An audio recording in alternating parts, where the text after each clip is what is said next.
Welcome to Filling You In, a dental podcast with A Squared, where dentist entrepreneurs and spouses, Dr. Anushka Gaglani and Dr. Abhishek Nagaraj, welcome industry experts and innovators to explore trends in business practices, patient care, career development, and what it takes to be successful in dentistry.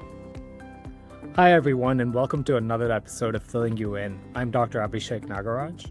And I'm Dr. Anushka Gaglani, collectively known as A Squared. Today, we are thrilled to welcome Brian Colao to the show. Brian is a leading authority in the DSO space.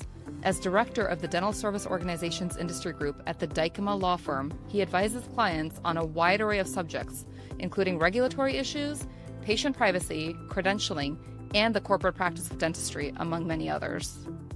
Brian has practiced as an attorney for more than 25 years, focusing on a broad range of healthcare regulatory matters, and he's been involved in the DSO field for over 20 years. His work has led to legal opinions that help define the law on the legality of the DSO model and set the standard for compliance and DSO due diligence. Thank you so much for joining us today, Brian.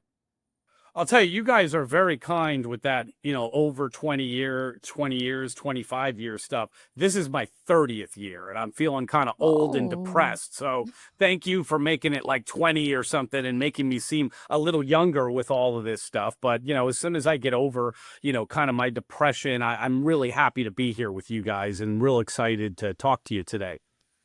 Thanks, Brian. We appreciate it. And for what it's worth, I think you have a very youthful energy about you, which gives us energy. Well, thank you. So, Brian, what first got you involved in doing legal work in the dental space? Yeah, nobody goes to law school to be the dental guy. That's what I always say to people. And it's true. If you'd asked me when I was 25 years old, just about ready to graduate, what do you think you're going to do in your career? And you got to write down like 100 things. The dental lawyer would not, I don't even think it would have been even in the top 100. I don't even know if such a thing existed. It wouldn't even have made the list. But for me, when I first started out, some of the partners, I was very junior, obviously, like an associate. Dentists have associate. Think of the most junior associate you could think of. And, these dentists started to come in with legal issues, about DSOs and how do you put a DSO together and what is the law, what's legal, what's not legal. And I started to get those things. And, most of the senior partners at the law firm were like, oh, we don't want to deal with these dentists. We don't know anything about that. Like, because nobody knows anything about that. They're like, we're not going to sit here and research that. Is there some young guy we could grab over here and force that person to do this? And I was that young guy and they grabbed me and they forced me to do it. And as it turned out, you do one thing successfully and then the dentists tell their friends and more dentists. Because remember, this was 30 years ago. There weren't really DSOs. It was dentists and group practices. So then this person's got 3 offices and they want to buy a couple and go to 5 or 6. And well, this guy knows about it. And they call me up and, I started to build kind of that practice. And then the DSO era started to come in around the early 2000s. And there were all sorts of issues with DSOs in the pioneer early days of that field. And one thing kind of led to another. And then around, I would say, early 2000s, I started to get phone calls from, because there was some case law that started to come out that said certain DSOs arrangements were illegal. And people said, hey, Brian, you seem to be one of the few people that understands this. Can you make sure the DSOs that we put together are legal and compliant and are not going to run into a lot of the problems that the older DSOs did? And, I think I was very proud of it. If you'd asked me in 2005, I would have told you I had like 35 or 40 dental clients. And I would have thought, wow, like I'm really got it going on over here. I got like 40, dental clients. And, here we are, 20 years later, and we have like 765 dental clients in all 50 states, 6 Canadian provinces, Europe, Australia, Japan. I mean, that's what we're doing now. I never in my dreams thought it would get that big. Wow. Some of the work you do honestly speaks for itself. And I think word of mouth is so powerful. Brian, can you put your finger on when exactly was the word DSO used? I'm curious. Okay, well, that's an interesting question. So when was the first? Like, I'll answer it two parts.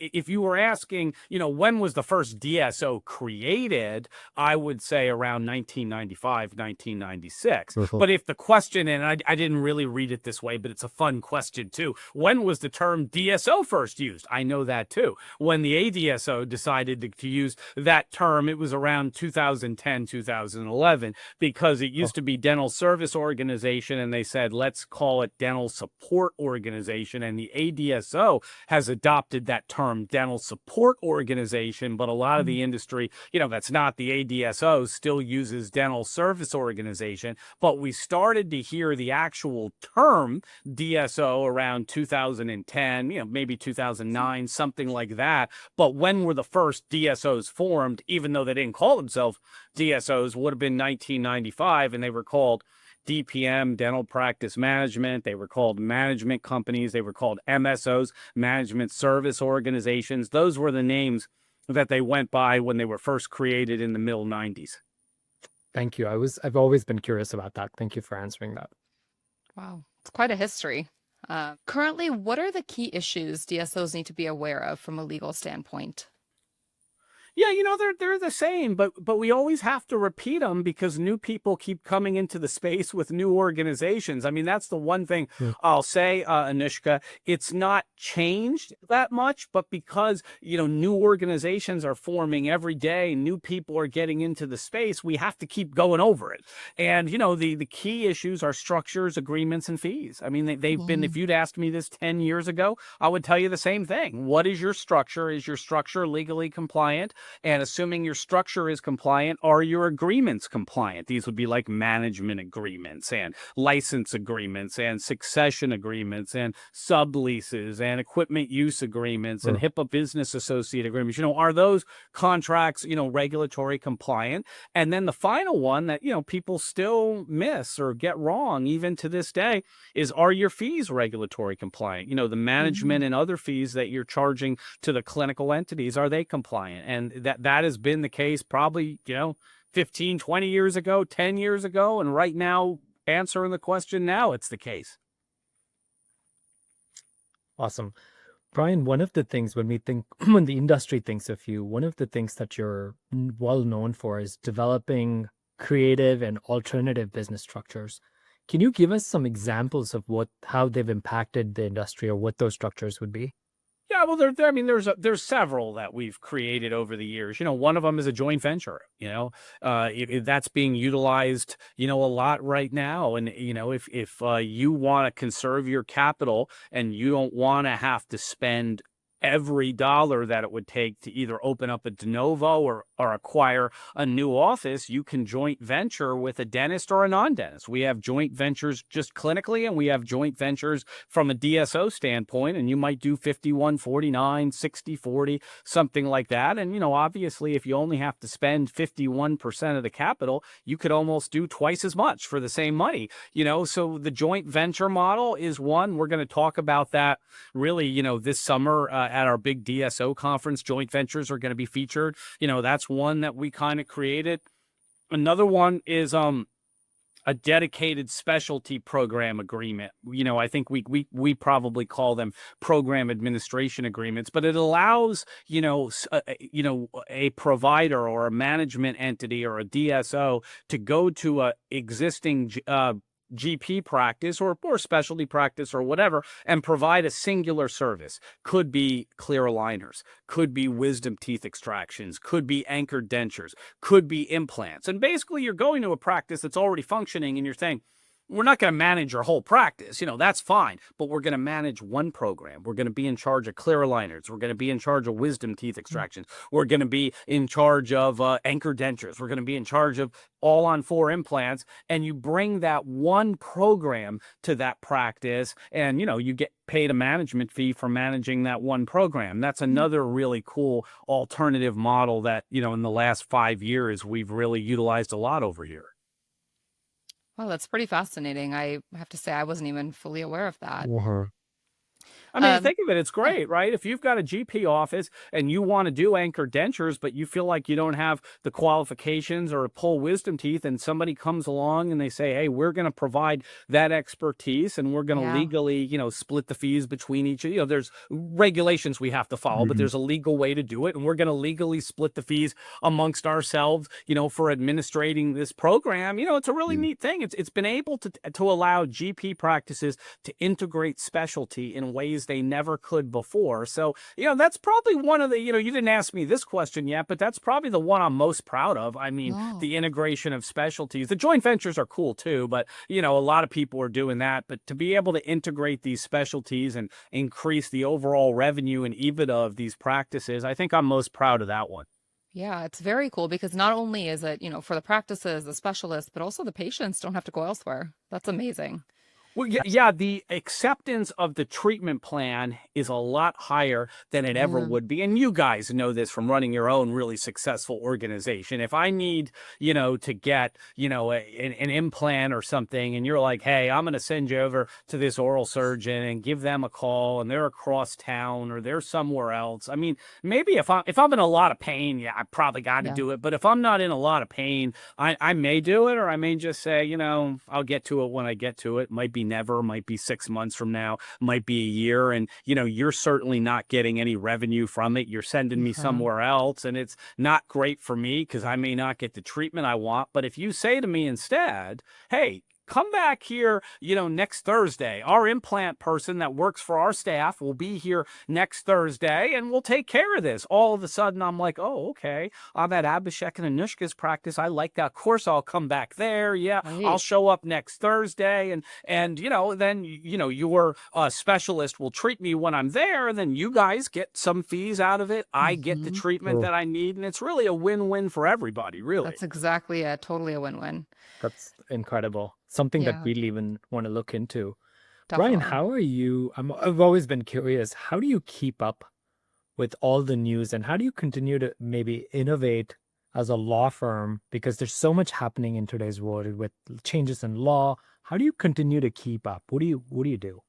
Well, there, like anything, there's sort of two things. I know when, a dentist goes to dental school, and I'll say that because that's a lot of our audience here. There's two things, of course. There's classroom studies, and then there's actual practical where, you're out there in residency and you're actually treating people. I would say for me only, because 30 years into this, I'm probably 85-15. 85, I live the changes. I have 760 organizations. So whatever is going on, somebody's got some new problem or some calamity has occurred that we've never seen before. I'm on the front lines. It just hits me. It's like I didn't think of it. It just boom. All of a sudden, it's like, well, here we are. Somebody's got to solve this. And given that I've been doing this so long, a lot of the solutions I come up with, maybe, it's a brand new solution, but it's like a brand new problem we haven't seen. But because I've done so much of this, I can come up with something that makes sense. Whether I got to talk to a dental board or a judge or a PE group or somebody, at least they're like, well,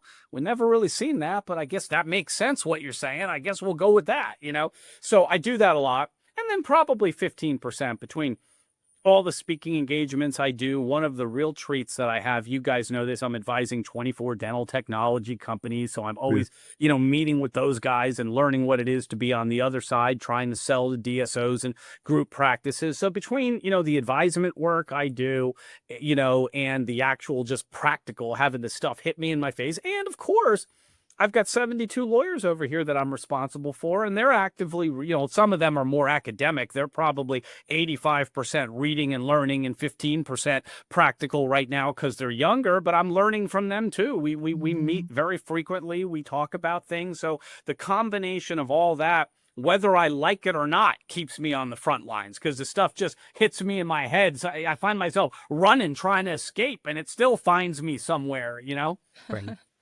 Yeah, I have to say it's incredibly impressive. You've shared with us your schedule before, and I was just astounded by how you manage all of the things you're doing all of the time. Well, that's why I missed you guys last week. It was horrible. I was in New York, and I was only in Chicago for like less than 24 hours. That's why I didn't get to see you guys. Then I had to go to Bahamas, then I had to go to Miami, and now back to Dallas. That was just 1 week in my life, but it gets kind of crazy. Yeah, well, when you're an industry titan, I guess, everyone wants a little piece of you, right? Yes, they do. So Brian, we've been to the Dykema conference a couple of times, and I have to say, hands down, it's probably our best, like our favorite conference that we go to in the dental industry. Because you have an international practice, I'm wondering what your big picture take is on the state of DSOs internationally as we start this new year and what you expect to see unfold in 2025.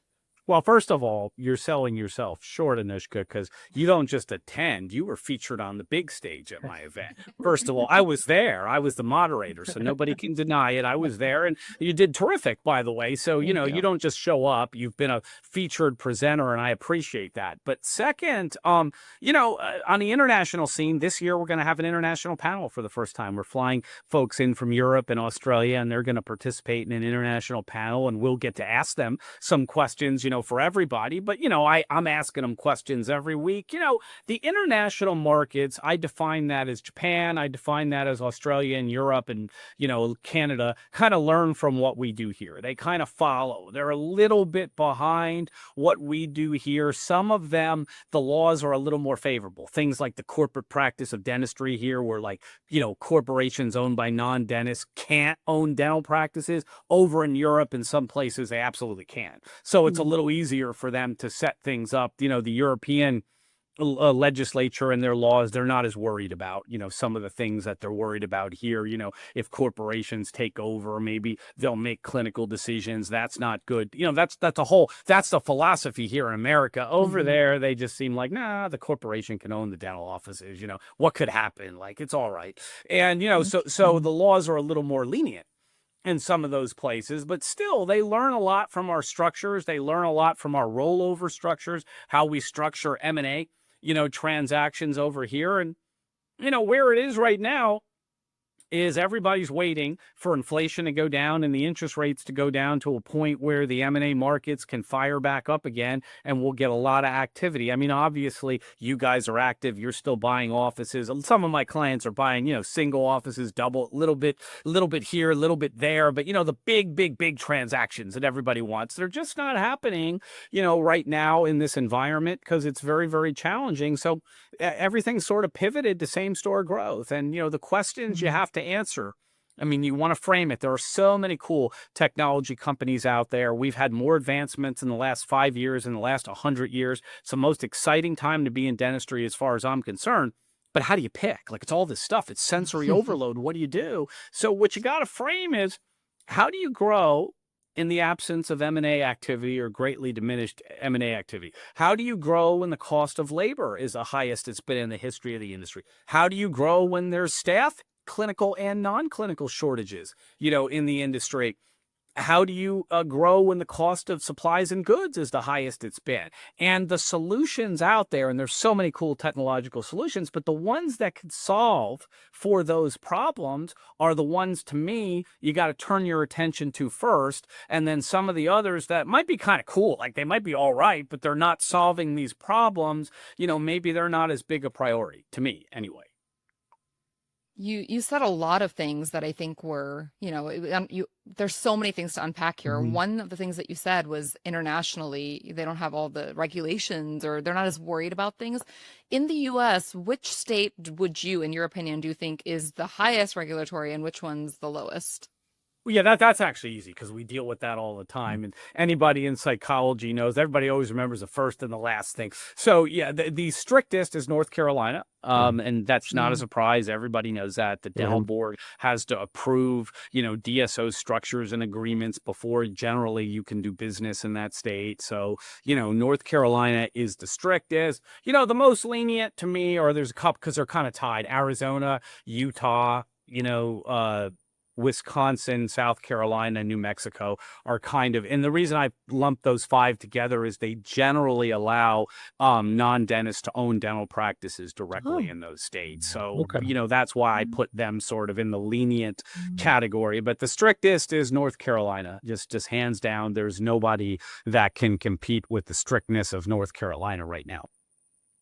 Interesting. Okay. Note to self, stay away from North Carolina. Right. Well, opposite, right? Right. Some people say that, right? Right. And I would respect that. If you said, look, it's just an extra hassle, I don't want to do it, I would say, Uh-huh. okay, fair enough. But a lot of people are flocking there because while it Mm. takes a little more time to get approved there and do it, it's great market. It's a great market, just Okay. really high profit margins. It's not that saturated because the barriers to entry are higher than other places. It hasn't been, saturated yet. So a lot of opportunities in North Carolina, and I've seen it both ways. To be candid, some people say, hey, just too much regulations, I'm going to stay out of there. And other people are like, no, that's an incredible opportunity. Let Right. me Mm. jump in there. And I've had several clients that have, taken the extra time, and at times they were frustrated because it took longer than they wanted to get it all approved. But when it was finally approved, they're having great success, in North Okay. Carolina. So, pick your poison on that Sure. one. But I would absolutely not say, just everybody run. Some people don't want to do it. Maybe if you're building a platform, I say this, right? I was going to say, maybe if you're building a platform that might not be your number one place, go somewhere else first. But then I can think of like 3 platforms that was their first, and they started right there, and it took longer, Mm. but once it got approved, they got off and running pretty good. So it just, you got to do what you're comfortable with. Yeah, Yeah. last I heard too that Heartland was really doubling down on the number of practices they have in North Carolina. So it's a clean, nice market, economically viable. Makes sense. It's a clean, nice market. That's right. It just has higher barriers to entry Right. than the others. But if you get, Mm.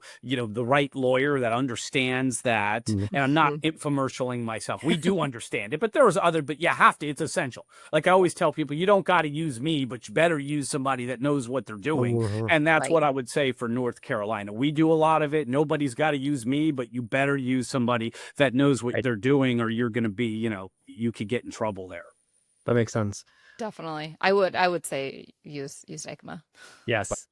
You're Same. too kind. You're too Yes. kind. Like, Thank you. absolutely. Brian, what are you seeing as some of the biggest challenges and opportunities for DSOs today? Well, yeah, I mean, the biggest challenges are the economic conditions that I just ticked off. I Hmm. mean, the cost of goods is the highest it's been. Inflation, was very, very high, over 3%. The interest rates are very high. So the debt service, the cost to service debt's very high. There's a shortage of staff. The staff that you do have, the cost of labor is the highest. So you just got to overcome all of those things. And I feel like technology, the opportunity, that's the challenge. The Mhm. opportunity is implementing technology. I mean, just amazing things. Like you've got, diagnostic artificial intelligence. You can ethically do more cases. If you ethically do more cases, you'll raise your revenue. If you raise your revenue, you'll raise your EBITDA. If you raise your EBITDA, you'll raise your enterprise value. So there's stuff like that. There's tools out there that, our friend Amal at Patient Prism, that they'll Mhm. listen to your phone calls and they'll help with patient, retention, to understand why people are booking appointments or not booking appointments. There's patient finance programs out there that you can be approved in under 5 minutes using an app and all of a sudden pay your dentist that same day right from the chair. Those are Mhm. tremendous. There's the implementation of membership plans and discount plans.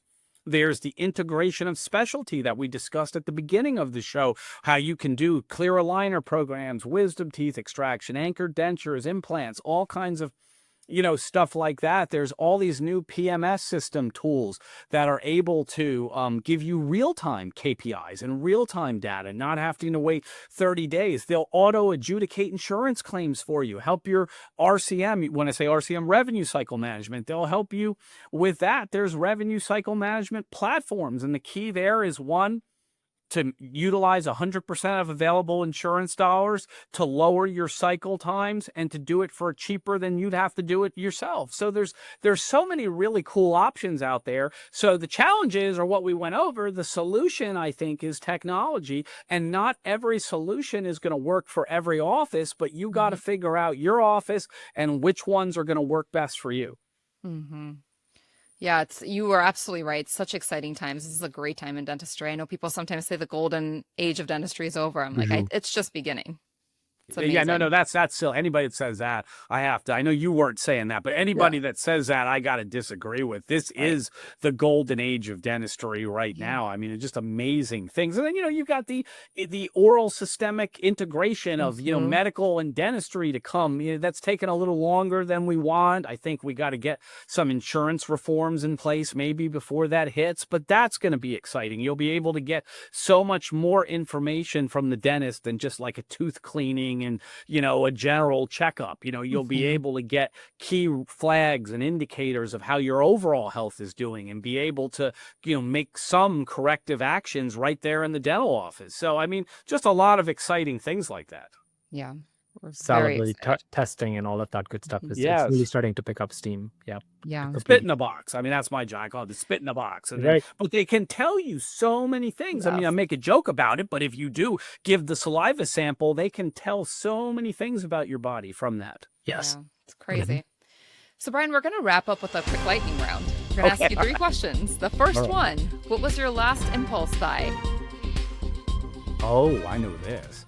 For Dykema, my outfit, I went in there thinking that I was going to get something. I'm not going to ruin it other than to say, when I got in there thinking I was going to buy one thing, there was a particular color that I was like, oh, no, that's it right now. And it wasn't anything that me and my stylist discussed. She had all these other things picked out, but somehow they had it like on the rack when I went in there. And I'm like, oh, my God, I want that. So that was my most recent impulse buy. So you'll have to wait till the Thursday of the conference to see the color in the outfit. That'll be August 7th, but that was the impulse buy. Okay, I'm Awesome. very excited to see that. All Same. right. What are the least likely 3 words someone would use to describe you? Slow would be one, possibly calm, maybe, tired, these would be, lethargic. I mean, as that's Yeah. for, those would not be things that I would use to describe me. Totally agree. I think, like I Yep. said earlier, you're literally the fountain of youth. Decaffeinated. I mean, those would not be words that I would use. Those are not words we would use either. No, That's not at spot all. on. The last one, what is your go-to karaoke song? It's a long way to the top if you want to rock and roll. Okay.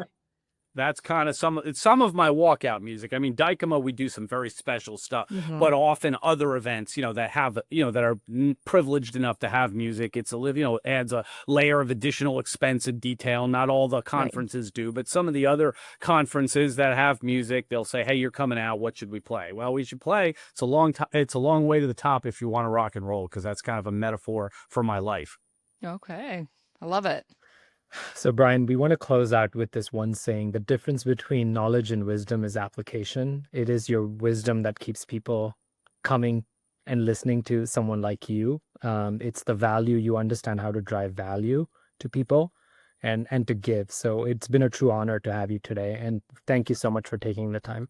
No, thank you so much. And I've been a fan of your show. I've watched some of the other ones. I know it took us a couple months to get this scheduled, but in the meantime, I've watched some of the other segments, and you guys are doing terrific stuff, not just with your own DSO, but also to educate the industry. Love, Dr. Anushka, some of your LinkedIn posts about how to handle staff and how to do things in culture. So you guys are doing some really incredible things, and it was my honor to be here, and I wish you all the best success with everything else.